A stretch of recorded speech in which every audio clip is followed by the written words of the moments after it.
പിതാവിന്റെയും പുത്രന്റെയും പരിശുദ്ധാത്മാവിന്റെയും നാമത്തിൽ ആമേൻ. നമുക്ക് അമ്മയോട് ചേർന്ന് പ്രാർത്ഥിക്കാം. അമ്മേ പരിശുദ്ധമ്മേ, അമ്മേ പരിശുദ്ധമ്മേ, ദൈവമാതാവേ, കൃപാസനത്തിലൂടെ ഞങ്ങൾക്കും ഞങ്ങളുടെ ദേശത്തിനും അമ്മ മധ്യസ്ഥം തേടി തന്ന എല്ലാ അനുഗ്രഹങ്ങൾക്കും കൃപകൾക്കും ഞങ്ങളിപ്പോൾ ഹൃദയം നിറഞ്ഞ നന്ദി പറയുന്നു.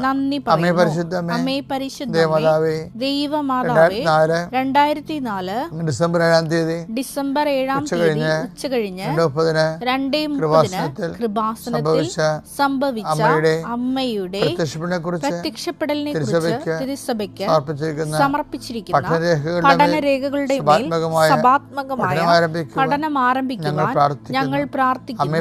അമ്മേ പരിശുദ്ധമ്മേ, ഭൂസ്വർലോകങ്ങളുടെ രാജ്ഞിയായ അങ്ങേയ്ക്ക് ഭൗമ സംരക്ഷണത്തിനായി പ്രപഞ്ച പ്രകൃതിയെ തന്നെ തിരുസഭ പ്രതിഷ്ഠിക്കുവാൻ ഈ പ്രത്യക്ഷീകരണം വഴി ഇടയാക്കണമേ. പരിശുദ്ധമ്മേ, ജപമാല മാതാവേ, സകല കൃപാസനം പ്രാർത്ഥനകളോടും ചേർത്ത് ഞങ്ങളിപ്പോൾ പ്രാർത്ഥിക്കുന്ന ഈ കുടുംബത്തിന്റെ പ്രത്യേക നിയോഗം. മക്കളെ,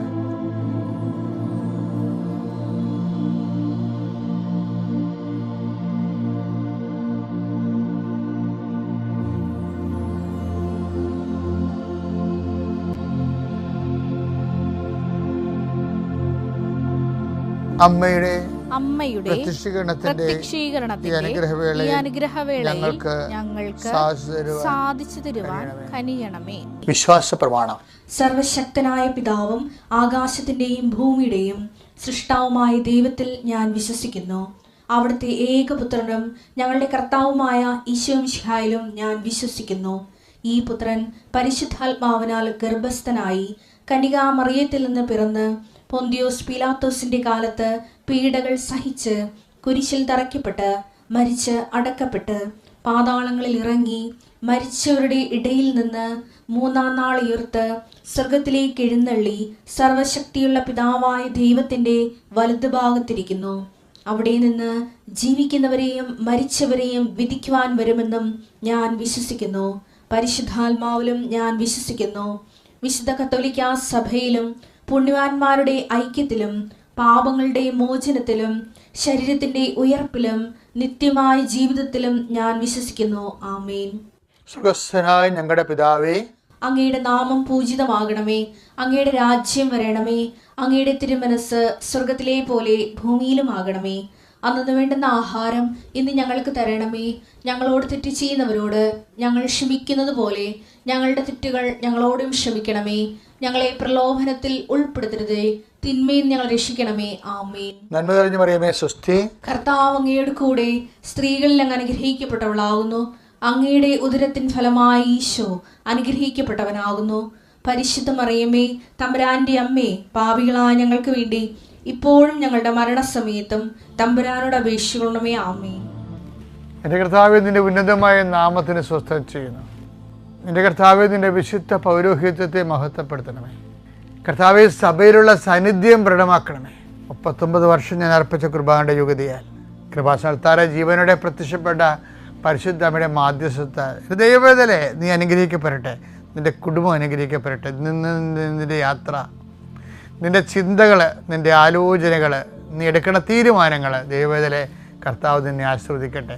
കർത്താവ് ത്വക്ക് രോഗങ്ങളുടെ അനുഭവമുണ്ട് കർത്താവ്, അതുപോലെ തന്നെ വിസർപ്പ രോഗങ്ങളുണ്ട് ഈശോയെ, അതുപോലെ തന്നെ അരസ്വസ്ഥ രോഗങ്ങളുണ്ട് ഈശോയെ, അതെല്ലാം വിശുദ്ധമായ കഴുകണമെന്ന് പ്രാർത്ഥിക്കുന്ന ഈശോയെ. കടങ്ങൾ, സാമ്പത്തിക ബാധ്യതകളാൽ വിഷമിക്കുന്ന മക്കളുണ്ട് ഈശോയെ, അവരെ സന്ധിക്കണമെന്ന് പ്രാർത്ഥിക്കുന്നു. കാശ് തട്ടിച്ചെടുത്തവരുണ്ട് ഈശോയെ, വഞ്ചിക്കപ്പെട്ടവരുണ്ട് ഈശോയെ. വ്യക്തികൾ കർത്താവെ, ഏറ്റവും അടുത്ത വ്യക്തികൾ അകാലത്തിൽ വിയോഗപ്പെട്ടതിൻ്റെ പേരിൽ കൈയും കായും അനങ്ങാത്ത എന്ത് ചെയ്യുമെന്ന് അറിയാൻ പാലാതെ കുഴങ്ങി മനസ്സ് ഇടിഞ്ഞിരിക്കണവരുണ്ട് ഈശോയെ. അവരെല്ലാം നീ സന്ധിക്കണമെന്ന് പ്രാർത്ഥിക്കുന്നു. എൻ്റെ കർത്താവിൻ്റെ ഉന്നതമായ നാമത്തിൽ സഭയുടെ അധികാരത്തിൽ കുരിശിൻ്റെ അടയാളത്തിൽ ഇന്ന് നിൻ്റെ യാത്രകൾ, ഇന്ന് നിൻ്റെ ചിന്തകൾ, നിൻ്റെ സംസാരങ്ങൾ, നിൻ്റെ ചെയ്തികൾ, നിൻ്റെ എഴുത്തുകൾ, തീരുമാനങ്ങൾ കർത്താവ് ആശീർവദിക്കട്ടെ. എൻ്റെ പ്രിയപ്പെട്ടവരെ, മഹത്വീകരിക്കപ്പെട്ട കുഞ്ഞാട് വെളിപാടിൻ്റെ പ്രധാനപ്പെട്ട പ്രമേയമാണ്. പക്ഷെ നമ്മളെപ്പോഴും ചിന്തിക്കുന്നത് നിത്യതയിൽ നമ്മൾ എത്തിച്ചേരുമ്പോൾ ഉണ്ടാകുന്ന സ്വർഗ അനുഭവങ്ങളുടെ ഭാഗമായിട്ടാണ് യോഹന്നാനെ വെളിപാട് കിട്ടണമെന്നാണ്. പക്ഷെ അതല്ല, അവൻ 4 ജീവികൾക്ക് മുമ്പ് നിൽക്കുന്നില്ല, 4 സുവിശേഷത്തിന് മുമ്പിലല്ല നമ്മൾ നിൽക്കുന്നത്. അപ്പോൾ സുവിശേഷം ജീവിക്കുമ്പോൾ വ്യത്യസ്തമായ കാലാവസ്ഥയിലൂടെ നമ്മൾ കടന്നു പോകുന്നു. സഹനങ്ങളിലൂടെയാണെങ്കിൽ സുവിശേഷത്തിൻ്റെ വചനം ഉൾക്കൊണ്ടുകൊണ്ട് സമർപ്പിച്ച് കഴിയുമ്പോൾ ദൈവം നമ്മളെ മഹത്വപ്പെടുത്തുകയും നമ്മൾ ലോകത്തെ ജയിക്കുകയും ചെയ്യുന്നതിനെക്കുറിച്ചാണ് ഇവിടെ പറയുന്നത്. അങ്ങനെ സഹിക്കുന്ന കുഞ്ഞാട് ജയിക്കുന്ന കുഞ്ഞാടായിട്ട് ഓരോ ദിവസവും ദൈവം നമ്മളെ മാറ്റിക്കൊണ്ടിരിക്കുകയാണ്. അതിൻ്റെ വചനങ്ങളിലേക്ക് നമ്മൾ പോകുന്നത്. വെളിപാട് 7, 11, 12. ദൂതന്മാരെല്ലാം സിംഹാസനത്തിനും ശ്രേഷ്ഠന്മാർക്കും 4 ജീവികൾക്കും ചുറ്റും. ഇവിടെ ആരൊക്കെയുള്ള സിംഹാസനം? അവിടെ ആരാ ഉള്ളത്? ഈശോ. പിന്നെ എന്താണ്?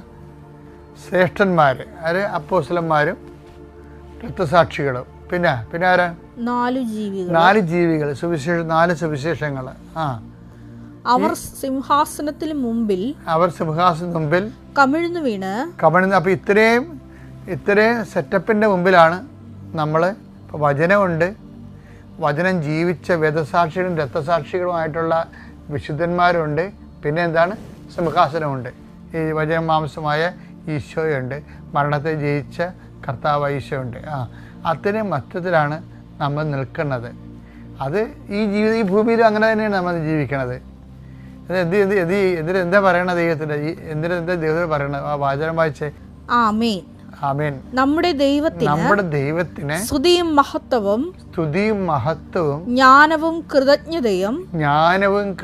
അപ്പൊ സ്തുതി, മഹത്വവും, പിന്നെ ജ്ഞാനവും കൃതജ്ഞതയും ബഹുമാനവും അധികാരവും ആധിപത്യവും എന്നേക്കും ഉണ്ടായിരിക്കട്ടെ. ആമേൻ. അപ്പം ഇത് നമ്മുടെ ജീവിതത്തിൽ സംഭവിക്കുന്ന കളർ വ്യത്യാസങ്ങളില്ലേ, വ്യത്യസ്തങ്ങളായ കാലാവസ്ഥ. ഈ കാലാവസ്ഥകൾക്ക് ഒരു വ്യക്തികൾക്ക് പ്രാർത്ഥിക്കാൻ ഇത്രയും പ്രാർത്ഥനാ രീതികളുണ്ട്. നമ്മളെ സ്തുതി, മഹത്വം, പിന്നെ ജ്ഞാനം. അത് ധ്യാനമാണ്. ദൈവിക പദ്ധതികളെ അതിനകത്ത് വരുന്നത് ഹൃദയത്തിൽ സംഗ്രഹിക്കുകയാണ്. മാതാവ് ടഫ് ടൈമില്ലേ, ടഫ് ടൈം വരുമ്പോൾ മാതാവ് എന്ത് ചെയ്യും? ഹൃദയത്തിൽ സംഗ്രഹിച്ചു അതിനെക്കുറിച്ച് ധ്യാനിച്ചുകൊണ്ടിരുന്നു. അതാണ് ലൂക്ക 2:19. ജ്ഞാനത്തിലാണ് ഈ ലൂക്ക 2:19 വരണത്. കൃതജ്ഞത, നന്ദി, ദൈവാനുഗ്രഹത്തിൻ്റെ നമ്മളെ പ്രതിനിധിയായിട്ട് പറയണ കൃതജ്ഞതയും ബഹുമാനവും അധികാരവും ആധിപത്യവും എന്നേക്കും ഉണ്ടായിരിക്കട്ടെ. എല്ലാം കുഞ്ഞാടൻ്റെ ക്വാളിറ്റീസാണ്. കാര്യം അവൻ ബഹുമാനത്തിന് മേൽ ബഹുമാനം നേടിയവനാണ്. അവനെന്താണ്? അവനെ തന്നെ ആകയാൽ ദൈവം അവൻ അത്യധികം ഉയർത്തിയെന്ന് പറഞ്ഞില്ലേ? അതിനാണ് ബഹുമാനം അവന് വരാൻ കാര്യം. അവന് ബഹുമാനം പറഞ്ഞത് എന്താണ്? ആകയാൽ ദൈവം അത്യധികം ഉയർത്തി, അഡീഷണലായിട്ട് അവനെ ഉയർത്തി. എന്താ കാര്യം? അവൻ പ്രകൃതിയ ദൈവമായിരുന്നു. ദൈവത്തോടുള്ള സമാ മുറുകെ പിടിക്കുന്ന കാര്യങ്ങൾ പരിഗണിക്കാതെ അവൻ ദാസനായി മരണത്തോളം കുരിശുമരണത്തോളം കുഞ്ഞാടനെ ബലിയർപ്പിക്കപ്പെട്ട കുഞ്ഞാടായി അവൻ. അതുകൊണ്ട് എന്തു ചെയ്യും? ദൈവം അവനെ മഹത്വീകരിച്ചു. ആ മഹത്വം എന്നത് എങ്ങനെയാണ്? അവൻ കുഞ്ഞാടായി കഴിഞ്ഞപ്പോൾ ദൈവമാണ്. ആകയാൽ ദൈവം അത്യധികം ഉയർത്തി. എല്ലാ നാമങ്ങളെക്കാൾ ഉന്നതമായ നാമം അവിടത്തേക്ക് നൽകി. അപ്പോഴാണ് ഈ കുഞ്ഞാട് മഹത്വീകരിക്കപ്പെടുന്നത്. ഈ മഹത്വീകരിക്കപ്പെട്ട കുഞ്ഞാടായി മാറും. 100 അനുഭവങ്ങൾ എനിക്കുണ്ടായിട്ടുണ്ട്. എന്നുവെച്ചാൽ നമ്മുടെ റീസൺ അനുസരിച്ച് ശരിയല്ലാത്ത കാര്യങ്ങൾ നമ്മൾ ചിലപ്പോൾ മറ്റുള്ളവരുടെ കൈ ചൂണ്ടുന്നതിൻ്റെ മുമ്പിൽ അകപ്പെട്ട് നിൽക്കുകയും എന്നിട്ടും നമ്മൾ ദൈവഹിതം തന്നെ പാലിച്ചുകൊണ്ട് മുന്നോട്ട് പോകുമ്പോൾ നമ്മുടെ പ്രതിയോഗികൾക്ക് നമ്മൾ ദൈവഹിതമാണ് പാലിക്കണമെന്ന് മനസ്സിലാകാതിരിക്കുകയും നമ്മൾ അതിൻ്റെ പേരിൽ നമ്മളെ പഴിചാരുകയും ചെയ്തിട്ടും നമ്മൾ പിടിച്ചു നിൽക്കുകയും ചെയ്യണമാണ് ഈ മഹത്വീകരിക്കപ്പെട്ട കുഞ്ഞാടെന്ന് പറയണത്. അതൊരു ഭയങ്കര സംഭവമാണത്. അല്ലാതെ നിങ്ങളവർക്കത് മരിച്ചു ചെല്ലുമ്പോൾ തന്നെ അവിടെ ചെല്ലുമ്പോൾ നമ്മൾ ദൈവം മഹത്വീകരിക്കപ്പെടാൻ അതല്ല. ഓരോ അനുഭവങ്ങളും അങ്ങനെയാണ്. മഹത്വീകരിക്കപ്പെട്ട കുഞ്ഞാടിലേക്കുള്ള ദൂരമാണ് നമ്മുടെ. അതുകൊണ്ട് അവരുടെ പ്രാർത്ഥന എന്താണ്? സ്തുതിയും മഹത്വവും ജ്ഞാനവും കൃതജ്ഞതയും ബഹുമാനവും അധികാരവും ആധിപത്യവും. അധികാരം മരണത്തിന്റെ മേൽ ഇവന് അധികാരം കിട്ടിയല്ല, അതുകൊണ്ട് തന്നെ മരണത്തിൻ്റെ മേലും എല്ലാവരുടെ മേലുമുള്ള മരിക്കുന്ന എല്ലാത്തിൻ്റെ മേലും ഇവന് ആധിപത്യമായി. അത് വല്ലാത്ത വെളിപാടെന്ന് പറഞ്ഞാൽ നമുക്ക് ഒന്നും പറയാം. മറ്റ് സുവിശേഷമായിട്ട് പഠിക്കുമ്പോൾ ഇതിൻ്റെ ഈ റെവലേഷൻ ലെവലെന്ന് പറയണത് ഒരു 3 ഇരട്ടിയോ മറ്റെയാണ് ഈ വെളിപാടിൻ്റെത്. കാര്യം ഇതിൻ്റെ ലോകസ്ഥാപനം മുതൽ ഒരുക്കിയിരിക്കുന്ന ദൈവം ഒരുക്കിയ സംഭവങ്ങളെല്ലാം കംപ്രൈസ് ചെയ്താണ് വെളിപാടിൽ വെക്കുന്നത്. അത് നമ്മളവർക്ക് അത് നമുക്കൊന്നും മനസ്സിലാകാത്തതാണ്. അത് ലോകത്തിന് നമ്മൾ മരിച്ചു ചെല്ലുമ്പോഴുള്ള സ്വർഗത്തിൻ്റെ കാഴ്ചകളാണ്. ഒന്നുമല്ല, ഈ മഹത്വരിക്കപ്പെട്ട കുഞ്ഞാടൊക്കെ അനുദിനം നമ്മുടെ ജീവിതത്തിൽ നമ്മൾ യേശുക്രിസ്തുവിനെ ഏറ്റെടുക്കുന്നവൻ, സ്വീകരിക്കുന്നവൻ കടന്നു പോകുന്ന ഓരോ ആധ്യാത്മിക കാലാവസ്ഥകളാണ്. അവിടെയൊക്കെ എല്ലാം കുഞ്ഞാട് വിജയിച്ച് നിന്നിട്ട് അവിടെയാണ് അതിനുള്ള പ്രാർത്ഥനയാണ് ആമേൻ. എന്ത് കിട്ടിയാലും ആമേൻ എന്ന് പറയും. ഇപ്പം പിടിയിടില്ലേ? ഓക്കെ. മാതാവിനും ദേവകുമാരനും 1000 നന്ദി. എൻ്റെ പേര് ഡോൺ ബോസ്കോ ജിജി. ഞാൻ ഇടുക്കി രൂപതയിൽ നിന്നും വരുന്നു. എനിക്കിവിടെ എന്താ പറയേണ്ടതെന്ന് കറക്റ്റായിട്ട് ഒന്നും അറിയത്തില്ല. ഞാൻ 2020 ആദ്യമായിട്ട് ഉടമ്പടി എടുക്കുന്നത്. ഈ തവണയും കൂടെ കൂടി 4ാമത്തെ ഉടമ്പടി പുതുക്കാനാണ് ഞാൻ വന്നത്. സത്യസന്ധമായിട്ട് പറഞ്ഞാൽ ഈ 4 ഉടമ്പടിയിലും ആദ്യത്തെ ഉടമ്പടി നല്ലപോലെ ചെയ്തെങ്കിലും ബാക്കിയുള്ള ഉടമ്പടിയെല്ലാം ഞാൻ ഉഴപ്പുമായിരുന്നു.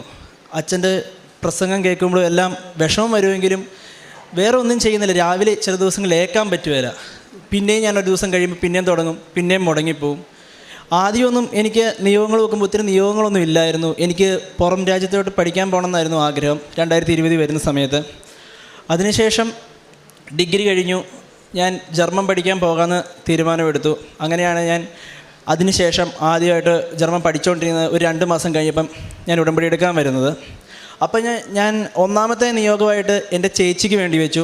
ചേച്ചിക്ക് PCOD കാരണം 2 വർഷമായിട്ട് കുഞ്ഞുങ്ങളില്ലായിരുന്നു. അവരതിൻ്റെ അകത്ത് ഒത്തിരി സങ്കടപ്പെടുന്നുണ്ടായിരുന്നു. അവരും വന്ന് ഉടമ്പടി എടുത്തിട്ടുണ്ടായിരുന്നു. ഞാൻ 1ാമത്തെ നിയോഗമായിട്ട് എൻ്റെ ചേച്ചിക്ക് വേണ്ടി വെച്ചു. ആ ഉടമ്പടി ചെയ്തുകൊണ്ടിരിക്കുന്ന സമയത്ത് തന്നെ 2 മാസം കഴിഞ്ഞപ്പോൾ ചേച്ചി ക്യാരിയിങ് എന്ന് പറഞ്ഞ് എന്നോട് ചേച്ചി വിളിച്ചു പറഞ്ഞു. അപ്പോൾ എനിക്ക് ഒത്തിരി സന്തോഷം വന്നു. കാരണം ഞാൻ അതിൻ്റെ അകത്തും ഉടമ്പടി തെറ്റിക്കുന്നുണ്ട്, ചെയ്യുന്നില്ല. ചില ദിവസം രാവിലെ ഏൽക്കാൻ പറ്റുന്നില്ല. അത് കഴിഞ്ഞ് ഞാൻ ഒരു 6 മണി കഴിഞ്ഞ് ചെയ്യാമെന്ന് ഓർക്കും, പക്ഷേ ചെയ്യും, പിന്നെ മുടങ്ങിപ്പോവും. അങ്ങനെയായിരുന്നു എൻ്റെ കാര്യങ്ങൾ. അതുപോലെ തന്നെ ഞാൻ ജർമ്മൻ പഠിക്കാൻ പോയി. ഇപ്പം ഞാൻ ജർമ്മൻ പഠിക്കാൻ പോയിട്ട് വെറും 8 മാസം ആകുന്നേ ഉള്ളൂ. ഞാൻ സെപ്റ്റംബറിലാണ് ആദ്യമായിട്ട്, സെപ്റ്റംബർ 4 ഞാൻ ജർമ്മൻ പഠിക്കാൻ പോകുന്നത്. ആ സമയത്ത് പോയി ഇപ്പം കൃത്യം 8 മാസമാകുന്നു. എനിക്കറിയത്തില്ല, ഞാൻ A1 പഠിച്ചു, A2 പഠിച്ചു, B1 പഠിച്ചു. എല്ലാവരും സാക്ഷ്യം കേൾക്കുമ്പോൾ അറിയാമെന്ന് ഞാൻ വിശ്വസിക്കുന്നു. B2 എന്ന് പറയുന്നൊരു സബ്ജക്റ്റ് നമുക്ക് ഒരു ബാലികേറാം മല തന്നെയാണ്. എനിക്കറിയത്തില്ല അതെങ്ങനെ പാസ്സാകുന്ന പോലും അറിയത്തില്ല. ഞാൻ ശരിക്കും സംസാരിക്കുന്ന ഒരാളല്ല. എല്ലാം ചെയ്തു. പക്ഷേ എനിക്ക് എങ്ങനെയോ ഒരു തോന്നൽ തോന്നി, എനിക്കിനി എക്സാം എഴുതിയേക്കാമെന്ന്. ഞാൻ B1 മാത്രമേ പഠിച്ചിട്ടുള്ളൂ. B2 ഒരു ഇൻസ്റ്റിറ്റ്യൂട്ടിലും പോയി ഞാൻ പഠിച്ചിട്ടില്ല. ഞാൻ ഭരണങ്ങാനം അസീസിലാണ് പഠിച്ചത് B1 വരെ. പക്ഷേ ബാക്കി ഞാൻ പഠിച്ചില്ല. അതിൻ്റെ കൂട്ടുകാർ വഴി ജസ്റ്റ് കുറച്ച് ക്ലാസ് കൂടി ഇങ്ങനെയൊക്കെ ആയി. കുറച്ച് ക്ലാസ്സൊക്കെ ആയിട്ട് ഞാൻ B2 ഇങ്ങനെ എഴുതാൻ വേണ്ടി തയ്യാറായിട്ടിരിക്കുകയാണ്. ആ സമയത്താണ് എനിക്ക് ഒരു ഹൈദരാബാദ് എക്സാമിന് ഡേറ്റ് എടുത്തരാമെന്ന് പറഞ്ഞ് ഒരു ചേച്ചി വരുന്നത്. ആ ചേച്ചിയുടെ കയ്യിൽ നിന്ന് ഞാൻ 25,000 രൂപ കൊടുത്ത് ഡേറ്റിന് വേണ്ടി അപ്ലൈ ചെയ്തു.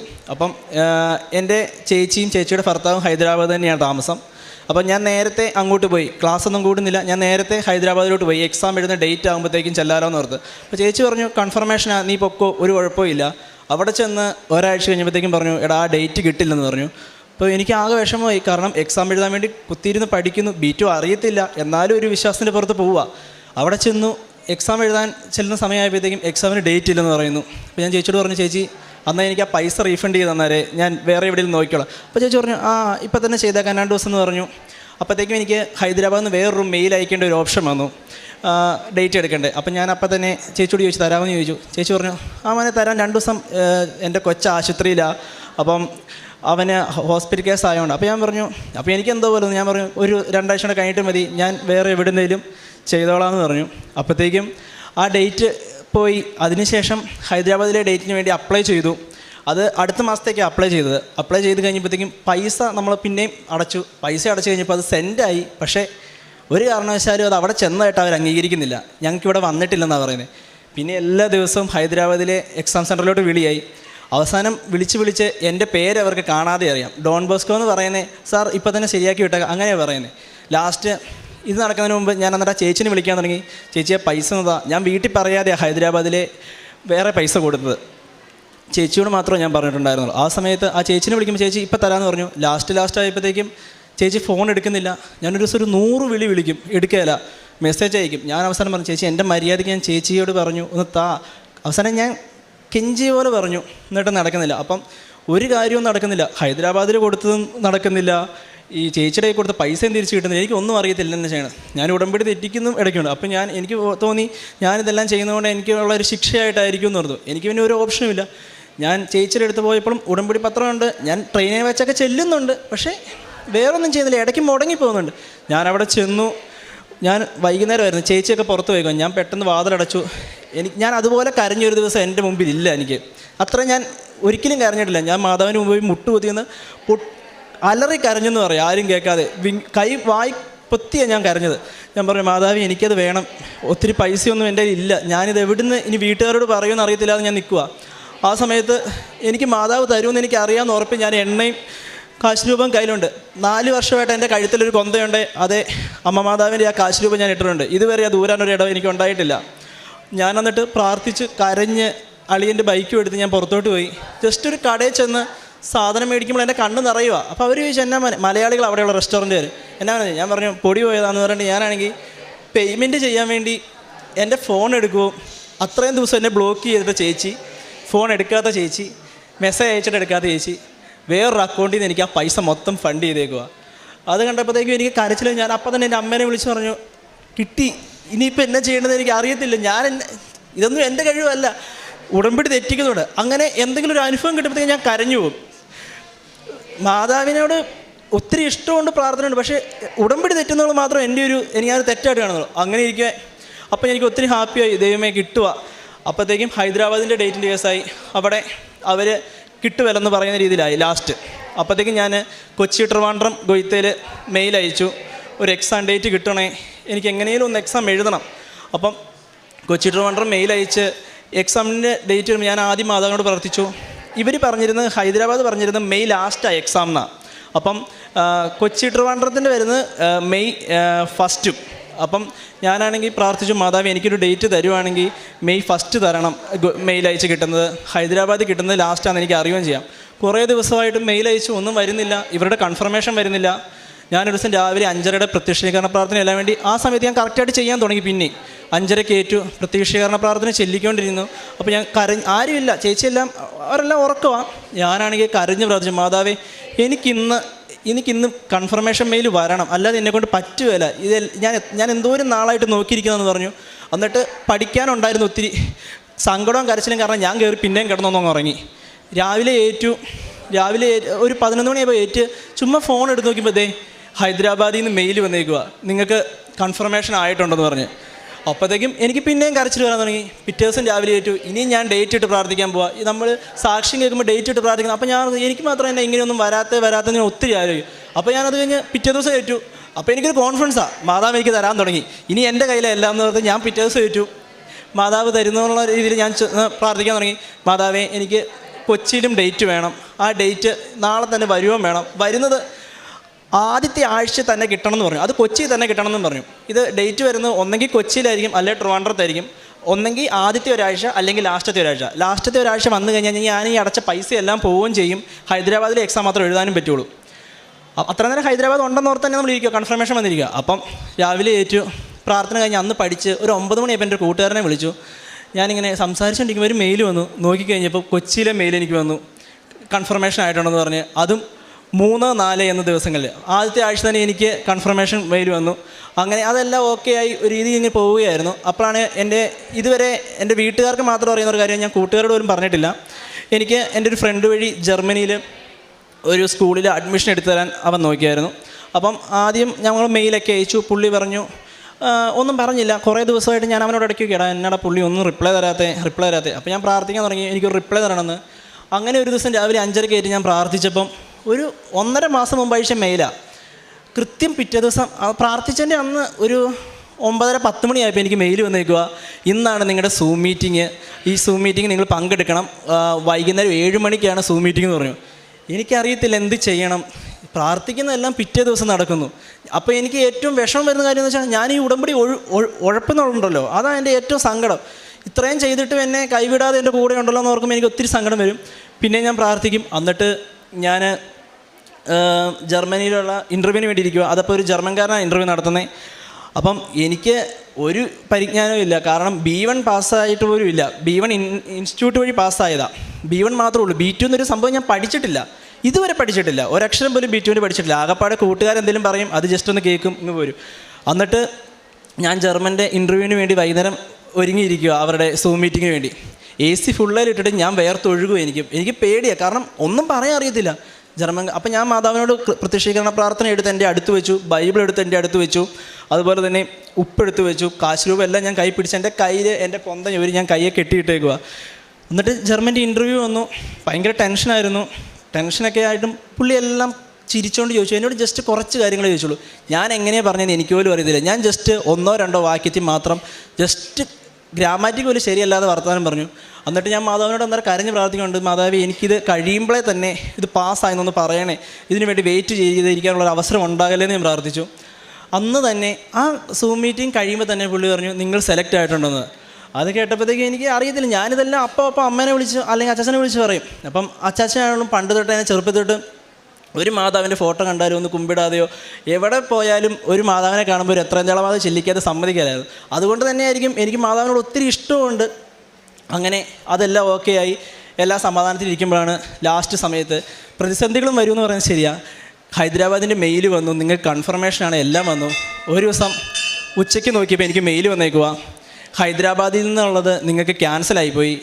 അപ്പം ഞാൻ അവരെ വിളിച്ചു, എന്തുകൊണ്ടാണ് ക്യാൻസലായി? അപ്പോൾ അവർ പറഞ്ഞു, നമ്മൾ ബാങ്ക് ട്രാൻസ്ഫർ ചെയ്തപ്പോൾ ഒന്ന് ചെക്ക് ചെയ്തായിരുന്നു ഞങ്ങൾ, അത് അവിടെ പൈസ ചെന്നോ എന്നുള്ള രീതിയിൽ. അപ്പോൾ അവിടെ അവർക്ക് ചെല്ലുന്നത് ഒന്നെങ്കിൽ റീഫണ്ട് ആക്കണം, അല്ലെങ്കിൽ പൈസ അവിടെ ചെക്ക് ചെയ്തെന്ന്. അപ്പോൾ അവർക്കത് കിട്ടിയത് റീഫണ്ട് എന്നുള്ളൊരു ഓപ്ഷനായിട്ടാണ്. അപ്പോൾ അവർ റീഫണ്ട് ചെയ്യാൻ റെഡിയായി, അതുകൊണ്ട് നിങ്ങൾക്ക് ഇനി കിട്ടുമെന്ന് പറഞ്ഞു. എനിക്ക് ആകെ വിഷമമായി. ഞാൻ എൻ്റെ ഏജൻറ്റുമായിട്ട് ചേട്ടനോട് സംസാരിച്ചു. ചേട്ടനും വിളിക്കുന്നു, ഞാനും വിളിക്കുന്നു, അവർ സമ്മതിക്കുന്നില്ല. അപ്പോൾ ഒരു സമയം ഒരു 2:45 കഴിഞ്ഞായിരുന്നു. അപ്പം ഞാൻ ഒരു 3 മണിക്ക് എന്നും പ്രയർ ചെല്ലുന്ന ഒരാളായിരുന്നു, എന്നുമില്ല ഒരു കുറച്ച് കാലമായിട്ട്. അപ്പം 3 മണിക്ക് ഞാനാണെങ്കിൽ എന്തെങ്കിലും വരട്ടെ, മാതാവ് നോക്കിയോളൂ എന്ന് ഓർത്ത് ഞാനൊരു കരണക്കൊന്ത എല്ലാം വേണ്ടി ഇരിക്കുക. അപ്പം ഒരു 2ാമത്തെ കരണക്കൊന്തയുടെ ഇതായപ്പോഴത്തേക്കും ഒരു കോൾ വന്നു എൻ്റെ ഫോണിൽ. എൻ്റെ പോക്കറ്റിൽ തന്നെ ഫോൺ ഉണ്ടായിരുന്നു. അപ്പോൾ ഞാൻ ഓർത്ത് എടുക്കണോ, ഞാൻ ഓർത്തു ഇനി കിട്ടിയാലും കുഴപ്പമില്ല കിട്ടിയാലും കുഴപ്പമില്ല, പ്രാർത്ഥന കഴിഞ്ഞിട്ട് എടുത്താൽ മതി എന്നുള്ളൊരു ഉറച്ച് തീരുമാനത്തിൽ ഞാൻ ഫോൺ എടുത്തേയില്ല. അവസാനം ഞാനാണെങ്കിൽ പ്രാർത്ഥന എല്ലാം കഴിഞ്ഞ് കരഞ്ഞ് പ്രാർത്ഥിച്ച് ഫോൺ എടുത്തപ്പോൾ ചേട്ടാ വിളിച്ചു, എടാ ഇന്ന് തന്നെ ഒരു 21,200 രൂപ അടയ്ക്കുവാണെങ്കിൽ നമുക്ക് ആ ഡേറ്റ് തന്നെ കിട്ടും, മറ്റേ പൈസ റീഫണ്ട് ആകുമെന്ന് പറഞ്ഞു. ഈ പൈസ മൊത്തം ഞാൻ മറിച്ചേക്കുന്ന, വീട്ടിലെല്ലാം പറയാനൊരു പേടി. കാരണം നമുക്ക് ഗോയിത്തയുടെയും ജർമ്മൻ്റെ എക്സാമിൻ്റെ കാര്യം വീട്ടിൽ പറഞ്ഞാൽ അത്ര മനസ്സിലാവുമല്ലോ, എങ്ങനെയായി കാര്യങ്ങൾ. ഞാൻ എന്നിട്ട് അത് പിന്നെ ചേച്ചിയോട് പറഞ്ഞ്, ചേച്ചി വേറെ എവിടുന്നോ എനിക്ക് എടുത്തു തന്ന് ആ പൈസ അടച്ചു. അങ്ങനെയാണ് അത് കൺഫർമേഷൻ ആകുന്നത്. അതിനുശേഷം ഞാനാണെങ്കിൽ ഹൈദരാബാദിൽ നിന്ന് കൊച്ചിയിലോട്ട് പോയി എക്സാം എഴുതാൻ വേണ്ടി. അപ്പം എക്സാം എഴുതാൻ പോകുമ്പോൾ എല്ലാവരും പറയുന്നുണ്ട്, എടാ നീ വല്ലതും പഠിച്ചിട്ടുണ്ടോ? ഞാൻ പറഞ്ഞു, ഞാൻ പഠിച്ചിട്ടൊന്നുമില്ല, ഞാൻ കൃപാസനത്തിന് ഉടമ്പടി എടുത്തിട്ടുണ്ടല്ലോ, അതാ എനിക്ക് ആകെ ഒരു ഇതുള്ളൂ. അപ്പം ഞാൻ ഹോസ്റ്റലായിരുന്നപ്പോഴും പലരും അങ്ങനെയല്ല, പ്രാർത്ഥന ഇല്ലാത്തവരായിരുന്ന സമയത്തും ഞാൻ രാവിലെ കേൾക്കും, പ്രാർത്ഥിക്കും, അങ്ങനെയായിരുന്നു. അപ്പം അതിൻ്റെ ഒപ്പം തന്നെ എൻ്റെ ഒരു കൂടെയുള്ള ഒരു അക്രമസ്ഥനായ ഒരാളെ ഞാനിവിടെ കൊണ്ടുവന്ന് ഉടമ്പടി എടുപ്പിച്ചു. ഇന്നും എൻ്റെ കൂടെ ഒരാൾ വന്നിട്ടുണ്ട്. അങ്ങനെ അതൊക്കെ ഞാൻ ചെയ്യിക്കുന്നുണ്ടായിരുന്നു. അപ്പം അതുപോലെ തന്നെ എൻ്റെ ഒരു കൂട്ടുകാരൻ എക്സാം എഴുതാൻ പോകാൻ നേരം എന്നോട് പറഞ്ഞാൽ ഒന്ന് പ്രാർത്ഥിക്കണം എന്ന് പറഞ്ഞു. അപ്പം ഞാൻ പറഞ്ഞു, ഞാൻ ഉറപ്പായിട്ടും പ്രാർത്ഥിക്കാം. ഞാൻ എല്ലാ ദിവസമൊന്നും പള്ളിയിൽ പോയിട്ടില്ലായിരുന്നു. പക്ഷേ അവൻ്റെ എക്സാം വന്ന ദിവസം രാവിലെ ഞാൻ പള്ളിയിൽ പോയപ്പം എൻ്റെ ഒരു 2ാമത്തെ ഉടമ്പടിയുടെ മെഴുകുതിരി അവിടെ തീരാതിരിപ്പുണ്ടായിരുന്നു. പുതിയതായിട്ട് ഒരു പച്ചത്തിരി ഒരു നീലതിരി. ഞാനത് അൽഫോൻസാമയുടെ പള്ളിയിൽ കൊണ്ടുപോയി കത്തിച്ച് അവന് വേണ്ടി പ്രാർത്ഥിച്ചു. അവൻ എക്സാം എഴുതി. അപ്പം അവൻ എക്സാം എഴുതിയപ്പോൾ അവൻ ആ ഒറ്റ എഴുത്തിന് തന്നെ 3 മൊഡ്യൂൾ പാസ്സായി, കഴിഞ്ഞ എഴുത്തിനും എല്ലാ മൊഡ്യൂളും പാസ്സായി. അതുപോലെ തന്നെ എന്നിട്ട് ലാസ്റ്റ് കൊച്ചിയിൽ എക്സാം ആകാറായി. കൊച്ചിയിൽ എക്സാം ആയപ്പം ഞാൻ അന്നത്തെ ദിവസം ഉറങ്ങാതിരുന്ന് പഠിക്കുക. എനിക്ക് കരച്ചിൽ വരുന്നുണ്ട്, കാരണം ഒന്നും തീരുന്നില്ല, പഠിച്ചതെല്ലാം മറന്നു പോവുക. എന്തോരം പഠിച്ചിട്ടും മറന്നു പോയിക്കൊണ്ടിരിക്കുക. 1 മിനിറ്റ് പുസ്തകം വായിച്ചിട്ട് അപ്പുറത്തോട്ട് ചെല്ലുമ്പോൾ അപ്പുറത്ത് മറന്നു പോവുക. അവസാനം ഞാനാണെങ്കിൽ രാത്രി 2 മണി സമയത്ത് ഞാൻ കയറി കിടന്നു. 3 മണിയായപ്പോൾ ഏറ്റു. 3 മണിക്ക് ഞാൻ, കാരണം ഉച്ച കഴിഞ്ഞാൽ എക്സാം ഗൊയ്ത്തയുടെ വരുന്നത് എനിക്കുണ്ടായിരുന്നു. അപ്പോൾ 3 മണിക്ക് ആ പ്രയർ ചെല്ലാൻ പറ്റില്ലാത്തതുകൊണ്ട് തന്നെ ഞാൻ രാവിലെ 3 മണിക്ക് ഏറ്റ് പ്രയർ ചെല്ലിയതിന് ശേഷം പിന്നെയും പഠിക്കാൻ തുടങ്ങി, പള്ളിയിൽ പോയി. അപ്പോൾ ഞാൻ വചനം എടുത്തപ്പം എനിക്ക് ഒത്തിരി ഞാൻ കരഞ്ഞ് ഒരു വചനം എടുത്തു. അപ്പോൾ എനിക്ക് കിട്ടിയ വചനം എന്ന് പറഞ്ഞത് മനുഷ്യർക്ക് അസാധ്യമായത് ദൈവത്തിന് സാധ്യമാണെന്നുള്ളൊരു വചനമായിരുന്നു. അപ്പോഴത്തേക്കും എനിക്ക് ഭയങ്കര സന്തോഷം, കാരണം ജയിച്ചില്ലെങ്കിലും കുഴപ്പമില്ല, ഒരു വചനം നമുക്കിങ്ങനെ നമ്മോട് സംസാരിക്കുന്നുണ്ടല്ലോ. അപ്പം അതിന് മുമ്പ് തൊട്ട് തന്നെ ഞാനും എൻ്റെ അമ്മയും വീട്ടിൽ വചനം എഴുതുന്നുണ്ടായിരുന്നു. അങ്ങനെ വചനം എഴുതിയാണ് ഈ 2 ബുക്ക്. ഞാൻ എക്സാമിന് പോകുന്നതിന് തൊട്ട് മുമ്പ് എൻ്റെ വചന ബുക്കിൽ 900 വചനമായിരുന്നുള്ളൂ. 100 വചനം കൂടെ എഴുതാൻ സമയം ഉണ്ടായിരുന്നു, പക്ഷേ എഴുതാനുണ്ടായിരുന്നു. ഞാൻ പറഞ്ഞു പരീക്ഷയ്ക്ക് തോറ്റാലും കുഴപ്പമില്ല, എനിക്ക് വചനം തീർത്തിട്ട് പോയാൽ മതി എന്ന് പറഞ്ഞ് ഞാൻ ആ 1000 വചനം എഴുതി. അത് കഴിഞ്ഞ് എന്നോട് ഇവിടുത്തെ ബ്രദർ പറഞ്ഞായിരുന്നു ജർമ്മൻ പഠിക്കണമെന്ന് പറഞ്ഞപ്പം ജർമ്മനിയിലുള്ള ബൈബിൾ വായിക്കണം എന്ന് പറഞ്ഞു. പക്ഷേ എനിക്ക് ജർമ്മനിയിലുള്ള ബൈബിൾ അങ്ങനെ വായിക്കാനുള്ള സമയം കിട്ടുന്നില്ലായിരുന്നു. വേണേ സമയമുണ്ട്, ഞാൻ സമയം എടുക്കുന്നില്ലായിരുന്നു. ലാസ്റ്റ് എനിക്കിങ്ങനെ കാണിച്ചു തന്നല്ല, എനിക്കൊരു തോന്നി എന്നാൽ ജർമ്മനിലുള്ള വചനം എഴുതിയേക്കാമെന്ന് പറഞ്ഞു. അപ്പം ഞാനാണെങ്കിൽ ജർമ്മനിലുള്ള വചനം എഴുതാൻ തുടങ്ങി. അങ്ങനെ ഒരു ദിവസം ഒരു അരമണിക്കൂർ ജർമ്മനിലുള്ള വചനം എഴുതും. അപ്പോൾ എൻ്റെ വചനത്തിൻ്റെ ഇതും അങ്ങ് മാറാൻ തുടങ്ങി. ലാസ്റ്റ് ഞാൻ കൊച്ചിയിലുള്ള എക്സാമിന് പോകുന്നതിന് തൊട്ട് മുമ്പ് എനിക്ക് വീട്ടിൽ നിന്ന് പോയപ്പോൾ ഞാനാണെങ്കിൽ ഇവിടുത്തെ സാക്ഷ്യങ്ങളും അച്ഛൻ്റെ വചനങ്ങളും എല്ലാം കേൾക്കുന്ന സമയത്ത് നമ്മൾ ഞാൻ കേട്ടിട്ടുണ്ട് ഉപ്പ്, എണ്ണ, നമ്മുടെ കാശ് രൂപ, ഇതെല്ലാം ഭയങ്കര അനുഗ്രഹമുള്ളതാണ്. അതെനിക്ക് അറിയുകയും ചെയ്യാം. അപ്പം ഞാൻ എന്നാ ചെയ്യുന്നത് കഴിഞ്ഞാൽ ആരും കാണാതെ ഒരു ചെറിയൊരു തുണിക്കകത്ത് കുറച്ച് ഉപ്പെടുത്ത് ഒരു കിഴി കെട്ടിക്കൊണ്ട് എൻ്റെ പോക്കറ്റിലിട്ടു. അതുപോലെ തന്നെ കുറച്ച് ഉപ്പെടുത്ത് എൻ്റെ പോക്കറ്റിൽ ചുമ്മാ വെതറിയിട്ടു. എന്നിട്ട് എണ്ണ എടുത്ത് ഞാൻ എൻ്റെ നെറ്റിയെ കുരിശ് വരച്ചിട്ടാണ് എക്സാം ഹാളിലോട്ട് പോകുന്നത്. എക്സാം ഹാളിൽ പോയപ്പം രാവിലത്തെ എക്സാം എഴുതിയവരെല്ലാം പാടാന്ന് പറഞ്ഞു. അപ്പോൾ എനിക്ക് പേടിയാകാൻ തുടങ്ങി. ഉച്ച കഴിഞ്ഞാണ് എൻ്റെ എക്സാം. ഞാൻ എക്സാം ഹാളിൽ കയറിയപ്പം എനിക്കറിയാവുന്ന ക്വസ്റ്റ്യൻസാണ്, പക്ഷേ അറിയത്തുമില്ല. എനിക്ക് മൊത്തം മറന്നു പോകുന്നൊരു ഇതുപോലെയായി. ഞാൻ അപ്പം തന്നെ കൃപാസന മാതാവിനെ ഓർത്തിട്ട് ആരും കണ്ടില്ല എൻ്റെ പോക്കറ്റിൽ കിടന്ന ഉപ്പെടുത്ത് കുറച്ച് ഞാൻ ആ 2 ക്വസ്റ്റ്യൻ പേപ്പറിലും പയ്യെ തൂളി. എന്നിട്ട് ഞാൻ ഒന്ന് കരഞ്ഞ് പ്രാർത്ഥിച്ചിട്ട് എക്സാം എഴുതി. എന്നിട്ട് എക്സാം എല്ലാം എഴുതി പുറത്തിറങ്ങിയപ്പോൾ നമുക്ക് ഒന്നും അറിയത്തില്ല, ഒരു കോൺഫിഡൻസ് ഉണ്ട് എന്നാൽ ഒരു പേടി. അത് കഴിഞ്ഞ് കുറച്ച് ദിവസം മുമ്പ് ഒരു മാസം മുമ്പ് ചേട്ടായി വിളിച്ച് പറഞ്ഞു ഇപ്പം പരീക്ഷ എഴുതുന്നവരെല്ലാം തോക്കുക, കൊച്ചി ഭയങ്കര വിജയശതമാനം കുറവാന്നൊക്കെ പറഞ്ഞപ്പോൾ എനിക്ക് ഭയങ്കരമായിട്ട് സങ്കടമായി. ഞാൻ എൻ്റെ കൂട്ടുകാരന്മാരെല്ലാം വിളിച്ച് പറയുമ്പോൾ അവർ പറഞ്ഞു എടാ പ്രാർത്ഥിച്ചിട്ടുണ്ടല്ലോ ജയിക്കുമെന്ന് പറഞ്ഞു. അപ്പോൾ എനിക്ക് അതേ ഒരു വിശ്വാസമുള്ളൂ. അപ്പം ഞാൻ എൻ്റെ മാതാവിനോട് ഇവിടെ കൃപാസനത്തിൽ വന്ന് ലാസ്റ്റ് ഉടമ്പടി എടുത്തപ്പോൾ നേർന്നായിരുന്നു ഇനി ഇവിടെ ഒരു സാക്ഷ്യം പറയാതെ ഞാനൊരു ഉടമ്പടി എടുക്കുകയില്ല, എനിക്കൊരു സാക്ഷ്യം പറയണം, എന്തെങ്കിലും ആയിക്കോട്ടെ, ജർമ്മൻ കിട്ടുന്നതല്ല, ഞാൻ പ്രാർത്ഥിക്കുന്ന ഏതെങ്കിലും ഒരു നിയോഗം എനിക്ക് സാധിച്ചു തന്നെ എനിക്കൊരു സാക്ഷ്യം പറയാനുള്ള അനുഗ്രഹം ഇവിടെ കിട്ടണമെന്ന് ഞാൻ പ്രാർത്ഥിച്ചായിരുന്നു. അങ്ങനെ ആ ഒരു നിയോഗം പറയാൻ വേണ്ടി ഞാനിങ്ങനെ അപ്പോൾ എപ്പോഴും മാതാവിനോട് ഞാൻ പ്രാർത്ഥിക്കും, മാതാവേ എന്നെ ജർമ്മൻ പരീക്ഷ മാതാവ് തോൽപ്പിച്ചോ കുഴപ്പമില്ല, എന്നാലും വേറെ എന്തെങ്കിലും എനിക്ക് ഒരെണ്ണം പറയാൻ, എനിക്ക് ഈ ആൾക്കാരെ കയറി നിൽക്കാനൊരു അവസരം ഉണ്ടാകണമെന്ന് ഞാൻ ഒത്തിരി ആഗ്രഹിച്ചായിരുന്നു. കാരണം എന്നെപ്പോലെ ഒരാൾ വന്ന് പറയുമ്പോൾ കുറച്ചെങ്കിലും ഒരാൾക്കൊരു ഇൻസ്പിറേഷൻ ആവുമല്ലോ എന്ന് പറഞ്ഞാൽ. കാരണം നമ്മളൊരു ഇത്രയും ഈ കാലത്ത് എല്ലാവരും, എനിക്കറിയാം എൻ്റെ കുറേ കൂട്ടുകാരെ ഒരു വിശ്വാസമില്ലാതെ എല്ലാം നുണയാ, ഇത് ഈ കൃപാസനത്തിൽ വരുന്നവരെ നുണയാന്ന് പറഞ്ഞ കൂട്ടുകാരെ എനിക്കറിയാം. അപ്പം ഞാൻ പറയുന്ന വഴി ഒരാളെങ്കിലും ഇതിലേക്ക് വരുമെന്ന ഒരു ആഗ്രഹമുള്ളതുകൊണ്ട് ഞാൻ പറയുന്നത് മാതാവ് എനിക്കൊരു സാക്ഷ്യം പറയാനുള്ള അവകാശം തരണേന്ന്. അപ്പം ഞാൻ ആദ്യം തന്നെ പറഞ്ഞു ഞാൻ B1 മാത്രം പഠിച്ച ഒരാളാണ്, B2 എന്നൊരു ഇത് പഠിച്ചിട്ടേ ഇല്ല, B2ൻ്റെ ക്ലാസ് കയറിയിട്ടില്ല. പക്ഷേ കഴിഞ്ഞ ദിവസം വരെ റിസൾട്ട് ഇങ്ങനെ വരാൻ വേണ്ടി ഞാൻ വെയിറ്റ് ചെയ്യുമായിരുന്നു. ഞാൻ മാതാവിനോട് ആദ്യം പറഞ്ഞൊരു കാര്യമാണ്, എനിക്ക് ജർമ്മൻ്റെ എക്സാം എഴുതിയിട്ട് ഞാൻ 2 മൊഡ്യൂളായിരുന്നു എഴുതിയിട്ടുണ്ടായിരുന്നുള്ളൂ. ആ 2 മൊഡ്യൂൾ പാസ്സാവുകയാണെങ്കിൽ ഞാൻ ഇവിടെ വന്നിട്ടായിരിക്കും എൻ്റെ റിസൾട്ട് വന്ന കേസ് ഞാൻ പുറത്ത് പറയുള്ളൂ എന്ന് ഞാൻ പറഞ്ഞായിരുന്നു. ഞാൻ ഇതുവരെ ആരോടും പറഞ്ഞില്ല. ഇന്നലെ വൈകുന്നേരം 7:10 എനിക്ക് മെയിൽ വന്നു, റിസൾട്ട് വന്നു പറഞ്ഞ്. എനിക്ക് കരയണോ ചിരിക്കണോ ഒന്നും അറിയത്തില്ല, ഭയങ്കര പേടിയുള്ളിൽ. ഞാൻ ഓടിപ്പോയി കൃപാസന മാതാവിൻ്റെ എണ്ണ എടുത്ത് ആദ്യമേ തലയിൽ ഒരു കുരിശ് വരച്ചു. എന്നിട്ട് ഞാൻ പ്രാർത്ഥിച്ചു, മാതാവേ ഞാൻ തുറക്കാൻ പോവുക, നീ എൻ്റെ കൂടെ ഇല്ലെങ്കിൽ എനിക്ക് അറിയത്തില്ല, തോറ്റുപോയാലും പിന്നെ എഴുതാമെന്നറിയാം, പക്ഷേ എനിക്ക് ആ സാക്ഷ്യം പറയാതിരിക്കാൻ പറ്റില്ല. അന്ന് ഞാൻ പറഞ്ഞു റിസൾട്ട് വരുന്ന എന്നാണോ അതിൻ്റെ പിറ്റേ ദിവസം ഞാൻ ഇവിടെ വന്നിരിക്കുമെന്ന് ഞാൻ അതുപോലെ ഉറപ്പ് പറഞ്ഞിട്ടിരിക്കുക. ഞാനാണെങ്കിൽ എൻ്റെ കാശുരൂപം തൊട്ട് പ്രാർത്ഥിക്കുന്നു, എണ്ണ തൊട്ട് പറയുന്നു, ബൈബിൾ എടുത്ത് വായിക്കുന്നു. ലാസ്റ്റ് ഞാൻ എൻ്റെ ഫോണിലാണെങ്കിൽ എൻ്റെ നമ്പർ അടിച്ച് തുറന്ന് നോക്കി കഴിഞ്ഞപ്പം എങ്ങനെയാണ് പറയേണ്ടതെന്ന് എനിക്കറിയത്തില്ല. B2 പഠിക്കാത്ത ഒരാളാണ് ഞാൻ. 60 മാർക്ക് വേണം പാസ്സാകാൻ 100-ൽ. എനിക്ക് 2 മൊഡ്യൂളാണ് ഞാൻ എഴുതിയിരുന്നത്. എനിക്ക് കിട്ടിയത് ഒരെണ്ണത്തിന് 100-ൽ 80-ഉം ഒരെണ്ണത്തിന് 100-ൽ 70-ഉം. B2 പഠിക്കാത്ത ഒരാളാണ് ഞാൻ. B1 മാത്രം, അതും B1ൻ്റെ എക്സാം എഴുതാതെ ഞാൻ മറ്റേ ഇൻസ്റ്റിറ്റ്യൂട്ടിന് ചാടിപ്പോയ ആളാണ്. ചാടിപ്പോയെന്ന് വെച്ചാൽ എഴുതാൻ ഒരു മടിയുണ്ടായിരുന്നു, ഞാൻ ഇറങ്ങിപ്പോയി.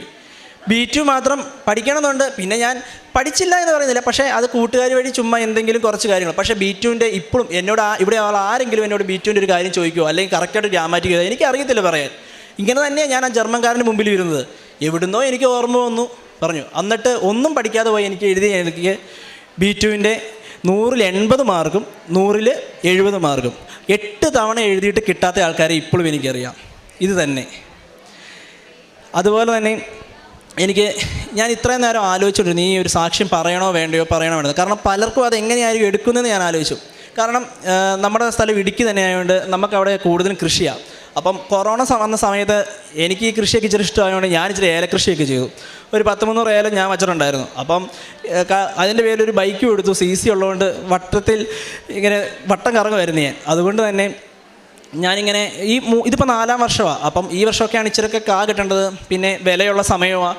ഞാനിങ്ങനെ ആലോചിച്ചിരുന്ന സമയത്ത് ഞാൻ ഹൈദരാബാദായിരുന്നു എക്സാമിന് വേണ്ടി പോയേക്കുക. അപ്പം വെള്ളം ഒഴിക്കാൻ സാധിച്ചില്ല. ഈ പ്രാവശ്യത്തെ വെയിൽ എല്ലാവർക്കും അറിയാലോ, എല്ലാ ചെടിയും ഉണങ്ങാൻ തുടങ്ങി. അപ്പോൾ ഞാൻ ഹൈദരാബാദിൽ നിന്ന് വന്നപ്പോൾ അച്ചാച്ച പറഞ്ഞു, ഇനിയിപ്പോൾ ആ ഏലമെല്ലാം വെട്ടിക്കളയാനേ ഒരു വഴിയുള്ളൂ, അല്ലാതെ നിനക്കിനി കിട്ടുമെന്ന് എനിക്ക് തോന്നില്ലെന്ന് പറഞ്ഞു. അപ്പോൾ അച്ഛൻ പറഞ്ഞു, എന്നാലും പറഞ്ഞു പഴയ ചിമ്പൊക്കെ പോയിട്ടുള്ളൂ, പുതിയതൊക്കെ നിപ്പുണ്ടെന്നൊക്കെ പറയുമ്പോൾ എനിക്കൊരു വിശ്വാസമുണ്ട്. അപ്പം ഞാനന്ന് അച്ചാച്ചോട് ഉച്ചയ്ക്ക് പറഞ്ഞു, ഏതോ ഒരു ധ്യാനത്തിൽ ഞാൻ കേട്ടൊരു വചനം ഞാൻ പറഞ്ഞു, ഞാൻ പറഞ്ഞല്ലാതെ മഴ പെയ്യില്ല, മഞ്ഞ് വീഴില്ല എന്നൊക്കെ ഞാൻ ചുമ്മാ പറഞ്ഞിട്ട് ചിരിച്ച് കളിച്ചത് നടന്നു. എന്നിട്ട് രാത്രി പ്രത്യക്ഷീകരണ പ്രാർത്ഥന ചെല്ലാൻ സമയമായപ്പം ഞാനാണെങ്കിൽ പ്രത്യക്ഷീകരണ പ്രാർത്ഥന ചൊല്ലി. അന്ന് ഒരു നിയോഗം വച്ചില്ല. കാരണം എല്ലാ ദിവസവും ഞാൻ നിയോഗം വെക്കുവാണെങ്കിൽ ഞാൻ ഇവിടെ നമ്മൾ എഴുതിയിട്ട് 5 നിയോഗം പ്രാർത്ഥിക്കുന്ന ആളാണ്. അന്ന് ഞാൻ ഒരു നിയോഗം വെച്ചില്ല. ഞാൻ ആകെപ്പാടെ വെച്ച നിയോഗം, കർത്താവേ ഒരു മഴ പെയ്യണേ, മാതാവേ എനിക്ക് വേണ്ടി മഴ പെയ്യണേ. കാരണം 3-4 വർഷം കഷ്ടപ്പെട്ടുണ്ടാക്കിയതാണ്, പോയി കഴിഞ്ഞാൽ വണ്ടി എടുത്ത് വിൽക്കാനേ പറ്റുള്ളൂ, എല്ലാവർക്കും വേണ്ടിയല്ലേ, ഒരു മഴ പെയ്യണേ എന്ന് പറഞ്ഞ് ഞാൻ ചുമ്മാ അമ്മയുടെ അടുത്തൊക്കെ ഒന്ന് പോയി പുറത്ത്. അത്രയും നേരം അന്ന് ഭയങ്കര വെയിലുള്ളൊരു ദിവസമാണ്. എന്ന് വെച്ച് കഴിഞ്ഞാൽ ആകാശം ഒട്ടും വിരിഞ്ഞിട്ടില്ല, ഫുൾ തെളിഞ്ഞ് കിടക്കുന്നത്. ഞാനത് പറഞ്ഞ് എൻ്റെ വാതിൽ തുറന്ന് അമ്മയോട് ഒരു 5 മിനിറ്റ് വർത്താനം പറഞ്ഞ് പുറത്തോട്ട് ഇറങ്ങി നോക്കിയപ്പോൾ ഇടി വെട്ടാൻ തുടങ്ങി. അപ്പോഴത്തേക്ക് ഞാൻ അച്ഛനോട് പറഞ്ഞു, അച്ഛൻ ഞാൻ പ്രാർത്ഥിച്ചുള്ളൂ, മഴ പെയ്യാൻ തുടങ്ങിയെന്ന് പറഞ്ഞു. അപ്പോൾ ഞാൻ നിൽക്ക്, മഴ പെയ്യട്ടെ എന്ന് പറഞ്ഞു. ഒരു 5 മിനിറ്റ് കഴിഞ്ഞപ്പോഴത്തേക്കും അന്ന് നല്ലൊരു മഴ അങ്ങ് പെയ്തു. എനിക്ക് ഇതിപ്പോൾ ഞാൻ പറയണോ വേണ്ടെന്ന് പലതവണ ആലോചിക്കാൻ, കാരണം പലർക്കും ഇതൊരു യുക്തിക്ക് നിരക്കുമെന്ന് എനിക്ക് അറിയത്തില്ലായിരുന്നു. പക്ഷേ എനിക്ക് കിട്ടിയൊരു സാക്ഷ്യം ഞാൻ എന്തിനാ പറയാതിരിക്കുന്നത്? മാതാവ് നന്നായിട്ട് തന്നെ ഞാൻ വിശ്വസിക്കുന്നത്. കാരണം അത്രയും ദിവസം മഴ പെയ്യാതെ ഉണങ്ങി നിന്ന ദിവസം ഞാൻ വന്ന് പ്രാർത്ഥിച്ചു. എന്നിട്ട് മാതാവിനോട് മഴ തരണമെന്ന് പ്രാർത്ഥിച്ച് അന്ന് തന്നെ ഞാൻ പ്രാർത്ഥന കഴിഞ്ഞ് റൂമിൻ്റെ പുറത്തിറങ്ങിയപ്പോൾ ഇടി വെട്ടാൻ തുടങ്ങി. 2 മിനിറ്റ് കഴിഞ്ഞപ്പോൾ എൻ്റെ ഏലം മൊത്തം, അവിടുത്തെയുള്ള പ്രദേശത്തുള്ള ഏലം മൊത്തം നനയുന്ന രീതിയിൽ, പിന്നെ വെള്ളം ഒഴിക്കേണ്ടാത്ത രീതിയിൽ മഴ പെയ്തു. പിന്നെയും വെയിൽ വന്നു. പക്ഷേ ഞാൻ പ്രാർത്ഥിച്ചത് എനിക്ക് ഉത്തരം തല്ലി. ഉടമ്പടി എൻ്റെ ജീവിതത്തിൽ തന്നെ പിന്നെ എനിക്ക് പ്രാർത്ഥനാ ജീവിതത്തിൽ വന്ന മാറ്റം എന്ന് വെച്ചാൽ, ഞാൻ പണ്ടൊക്കെ ഒരു 1.5 മാസം 2 മാസം കൂടെ കുമ്പസാരിക്കുന്ന ഒരാളായിരുന്നു. ഞാൻ കൃത്യമായിട്ട് ഇപ്പോൾ ചെയ്യുന്ന ഒരു കാര്യം എന്ന് പറഞ്ഞാൽ 2 ആഴ്ച കൂടുമ്പോൾ ഞാൻ കുമ്പസാരിക്കും. അത് എവിടെയാണെങ്കിലും ശരി. ഞാൻ ഹൈദരാബാദ് ആയിരുന്നപ്പോഴും ശരി, എനിക്ക് അറിയത്തില്ലാത്തൊരച്ഛനാണ്. ഞാൻ അച്ഛനെ വിളിച്ച് ചോദിച്ചു, അച്ഛാ എനിക്കൊന്ന് കുമ്പസാരിക്കണം. അച്ഛൻ പറഞ്ഞു രാവിലെ വന്നേക്കാൻ പറഞ്ഞു. ഞാൻ പോയി കുമ്പസാരിച്ചു. എവിടെയാണേലും 2 ആഴ്ച കൂടുമ്പോൾ ഞാൻ കുമ്പസാരിക്കുന്നുണ്ട്. അതുപോലെ തന്നെ പറ്റുന്ന പോലെ എന്നെക്കൊണ്ട് പാവങ്ങളെ ഞാൻ സഹായിക്കുന്നുണ്ട്. അത് വേറെ ആരും കാണിക്കാൻ വേണ്ടില്ല, നമുക്ക് പറ്റുന്ന പോലെ ചെറുതായിട്ട് ചെയ്യുന്നുണ്ട്. പിന്നെ അതുപോലെ തന്നെ ക്രൈസ്തവരായിട്ടുള്ളവരെ ഞാൻ 2-3 പേരെ കൊണ്ടുവന്നിട്ടുണ്ട്. ഇന്ന് തന്നെ എൻ്റെ കൂടെ ഒരു കൊച്ചു വന്നിട്ടുണ്ട്, ഞാൻ കൃപാസനത്തെക്കുറിച്ച് പറഞ്ഞിട്ട്. അങ്ങനെയൊക്കെയാണ് എനിക്ക് ഉടമ്പടി വഴി കുറച്ചും കൂടെ ജീവിതത്തിൽ വളർച്ച നേടാനും മറ്റുള്ളവരിലേക്ക് ഇത് എത്തിക്കാനും പറ്റിയത്. വളരെ വ്യക്തമായിട്ട് സാക്ഷ്യം പറയാനായിട്ട് ഈ മകനെ ദൈവം അനുവദിച്ചു എന്നുള്ളതാണ്.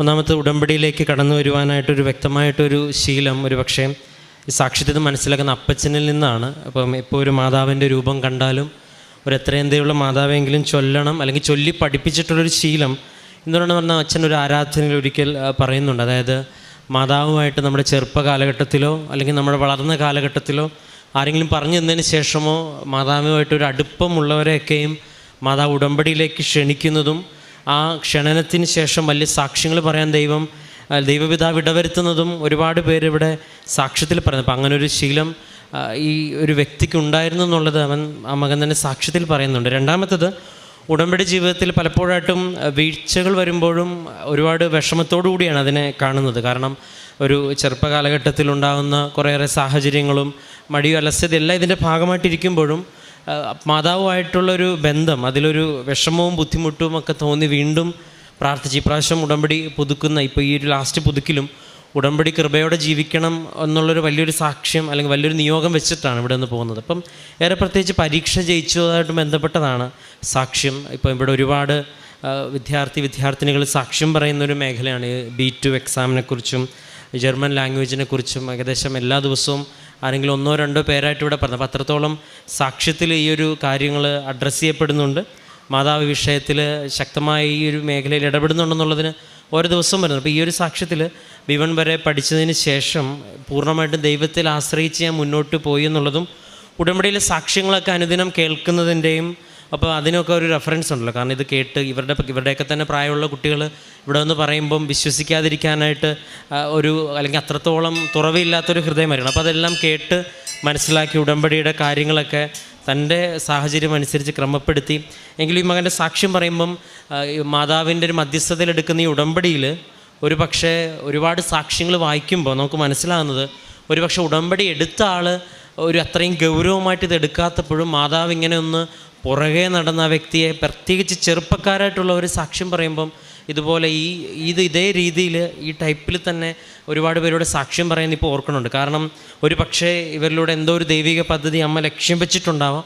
അതുകൊണ്ടാണ് ഒരു പക്ഷേ വീണു പോകുമ്പോഴും മാതാവ് ഇങ്ങനെ പുറകെ നടന്ന് ആ കാര്യം വ്യക്തമാക്കി കൊടുത്ത് അതിനാവശ്യമായിട്ടുള്ള അനുഭവം ഇതാണെങ്കിൽ ഇത്. ഇപ്പോൾ ഈ മകൻ്റെ ഒരു ഇൻറ്റൻഷൻ പറയുന്നുണ്ട്, എന്തെങ്കിലും ഒരു കാര്യം നടന്നാലും മതി എനിക്കൊരു സാക്ഷ്യം പറയണം. കാരണം എൻ്റെ സാക്ഷ്യം ഒരു പക്ഷേ എൻ്റെ സുഹൃത്തുക്കളെ തന്നെയും, കാരണം ഈ ഒരു കാലഘട്ടത്തിൽ ഒരു ചെറുപ്പക്കാരുടെ സാക്ഷി എത്രത്തോളം പ്രധാനപ്പെട്ടതാണെന്ന് ഈ മകൻ തന്നെ പറയുന്നുണ്ട്. അപ്പോൾ എൻ്റെ കൂട്ടത്തിലുള്ളവർക്കെങ്കിലും അതൊരു പ്രചോദനമാകുമെങ്കിൽ, അപ്പോൾ സാക്ഷ്യങ്ങൾക്ക് അർത്ഥമുണ്ടെന്നും അതിന് വലിയൊരു പ്രചോദനമുണ്ടെന്നും അതിനൊരു ദൈവത്തിൻ്റെ പദ്ധതി ഉണ്ടെന്നും ആ ഒരു ബോധ്യമൊക്കെ ഉണ്ട്. അപ്പം ദൈവം ഒരാശീർവാദം കൊടുക്കുമ്പം ഒരു പക്ഷേ വീഴ്ചകൾ വരുമ്പോഴും ദ പ്രൈം ഇൻറ്റൻഷൻ എന്ന് പറയുന്നത് എപ്പോഴും പ്യുവറായിട്ടിരിക്കുമ്പം അതാണ് കർത്താവിനെക്കുറിച്ച് കർത്താവ് പറയുന്നത് ഉള്ളുകളെ അറിയുന്ന ദൈവമെന്നാണ് നമ്മുടെ. അപ്പം അതിനെക്കുറിച്ചൊരു ബോധ്യമുണ്ട്. ഏറ്റവും അവസാനം ഉടമ്പടിയിലെ നിബന്ധനകൾ അതിൽ ഇദ്ദേഹം കൂടുതൽ സ്പെസിഫൈ ചെയ്ത് പറഞ്ഞത് കുമ്പസാരത്തിനെ കുറിച്ചാണ്. കാരണം ഒരുപക്ഷെ വിശുദ്ധ കുമ്പസാരത്തിൻ്റെ ഒരു ശക്തി അത് എവിടെ ഏത് സാഹചര്യത്തിലായിരുന്നാലും ഒരാളെ കണ്ടെത്തി എന്ന് പറഞ്ഞാൽ അത്രയും സമയം ഒരുപക്ഷെ കണ്ടുപിടിച്ച് ഒരുപക്ഷെ അവിടെ നിന്ന് മാറി സമയം കണ്ടെത്തി വിളിച്ച് ചോദിച്ച്, അപ്പോൾ അത്രയും ബുദ്ധിമുട്ട്. അപ്പോൾ ഇങ്ങനെ നടത്തുന്ന ആത്മാർത്ഥമായ ദൈവത്തിന് മുൻപിലെ യാത്രകൾ ദൈവം എങ്ങനെയാണ് കണ്ടില്ലെന്ന് വെക്കുന്നത്. അപ്പോൾ അതിന് വ്യക്തമായിട്ടൊരു അനുഭവം നൽകി. ഏറ്റവും അവസാനം പറഞ്ഞത് യുക്തിക്ക് നിരക്കാത്ത കാര്യം എന്നുള്ളതല്ല. ഇവിടെ സാക്ഷ്യം പറയുമ്പം സ്ഥിരം സാക്ഷ്യം കേൾക്കുന്നവർക്ക് അറിയാം, എല്ലാവരുടെയും സാക്ഷ്യത്തിലെ റെഫറൻസ് ഒന്ന് പ്രകൃതിയിൽ നിന്ന് ലഭിക്കുന്ന അടയാളങ്ങളാണ്. നമ്മൾ 19 സങ്കീർത്തനം പറയുന്നുണ്ട്, ആകാശം അവിടുത്തെ മഹത്വം വിളംബരം ചെയ്യുന്നുള്ളത്. വെളിപാടിൻ്റെ പുസ്തകം 16 പറയുന്നുണ്ട്, പ്രവാചകന്മാർക്ക് മഴ പെയ്യിപ്പിക്കാതിരിക്കുവാനായിട്ട് ആകാശങ്ങളുടെ മേൽ അടയ്ക്കുവാനുള്ള അധികാരം പ്രവാചകന്മാർക്ക് നൽകിയിട്ടുണ്ടെന്നൊക്കെ പറയുന്നുണ്ട്. പ്രവാചകർ അടച്ചതിനെക്കുറിച്ചും ബൈബിൾ പറയുന്നുണ്ട്. അപ്പോൾ നമ്മൾ സൃഷ്ടപ്രകൃതിയുടെ മാതാവിനെയാണ് വിളിച്ചപേക്ഷിക്കുന്നത്. ഇപ്പോൾ ഈ സാക്ഷ്യത്തിനോട് ചേർത്ത് വെക്കാവുന്ന ഒരുപാട് സാക്ഷ്യങ്ങളുണ്ട്.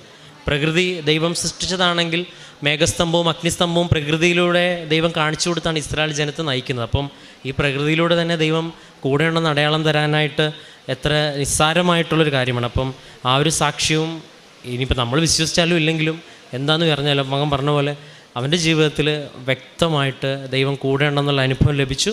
ഉടമ്പടി ജീവിതത്തിൽ കൃത്യമായിട്ടൊരു ശ്രമത്തോട് മുന്നോട്ട് പോകാനുള്ള ശ്രമമുണ്ട്.